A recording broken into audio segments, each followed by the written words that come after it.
What's going on, people? This is not going to be a quick video. I just want to respond to a question that was asked to me regarding African shea butter, and they wanted to know if I had a personal testimony regarding African shea butter. I can honestly say yes. Now, back in 1984, I received an injury in the back of my head, right? The injury was right in this area here, okay? And you can see somewhat of the remnants of it. Now, after the injury started healing itself, because of the fact that I was conscious of it, I knew it was there, I kept picking at it. You know, I had a little knife, a little buck knife that I kept picking at. So whenever it scaled up, I'd pick it. And it became a habit of me picking and pulling the scab off of that sore. And as time went on, it started turning black. It literally turned black after a certain period of time because I kept picking at it. And it was just a habit. For whatever reason, it was just a habit. I felt back there, and if I felt some type of you know, like the scab is lifting, I'd, you know, take my knife and I'd peel it off, you know, and it leave like a raw, it was like real raw there, and then it healed itself. I'd pull the scab off again and it healed itself. It was just a habit I had, you know. It was back there. It was annoying to know that I had a scar in the back of my head, and I kept picking it, and it became quite noticeable because, you know, people, especially young ladies, would look at that and say, "Oh, what happened to the back of your head?" Ugh. And they were afraid to touch it because it looked painful because I kept picking at it. And they used to tell me, "Stop picking at that. Why do you pick at that? Stop picking at that," right? So as time came on, I learned about African shea butter, right? Because I was trying to find ways of trying to heal that, you know, trying to get that black spot off. And I was thinking, like, maybe I have to go through some type of, you know, skin grafting or whatever to try to get rid of that black spot that was very noticeable on the back of my head. And so I was introduced to African shea butter. So I started using the African shea butter, and over a period of time, I started noticing it was fading away, you know, because I had just gotten the habit of using the shea butter. After I shaved my head, I used the shea butter. And so one day I decided to take the mirror and look, and I'm like, wow, this thing it's just about gone, right? So all of that blackness was like fading away, and it was just about gone. But for whatever reason, I started picking at it, and it became raw again, you know? So the final time I did that, you know, I just said, you know what?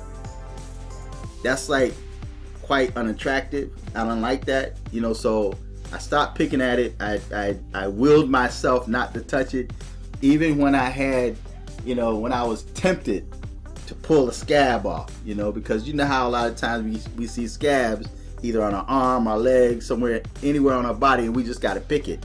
So I had a habit of picking it, right? And so I just had to will myself not to pick that scab, not to pull that scab off the back of my head, right? Because it looked like, actually it looked like it started spreading. You know, the more I pull that scab off, it actually would take off another portion that wasn't really a part of the scab, but because of the fact that you peeling it, it would actually peel that off, you know. So it started actually expanding the scar that was on the back of my head and whatnot.